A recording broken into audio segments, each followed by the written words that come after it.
屋企嘅小朋友一換季咧就強強作怪啦。做阿嫲嘅真係都好操心。細個依家瞓咗覺，我煲個湯俾佢飲下先。屋企嘅小朋友有啲唔妥啊，做長輩嘅都係囉囉攣，擔心面面跟唔上。已經入咗冬啦，多啲煲呢個湯俾屋企啲小朋友飲一下。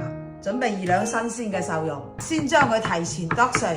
秋冬乾燥，太子參3克，夜晚強到天光。南北杏5克，再加少少新鮮嘅無花果1得個2。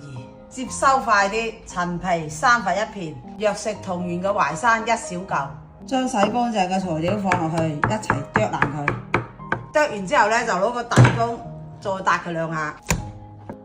嗱，再加凍滾水，燉1個鐘頭就得啦。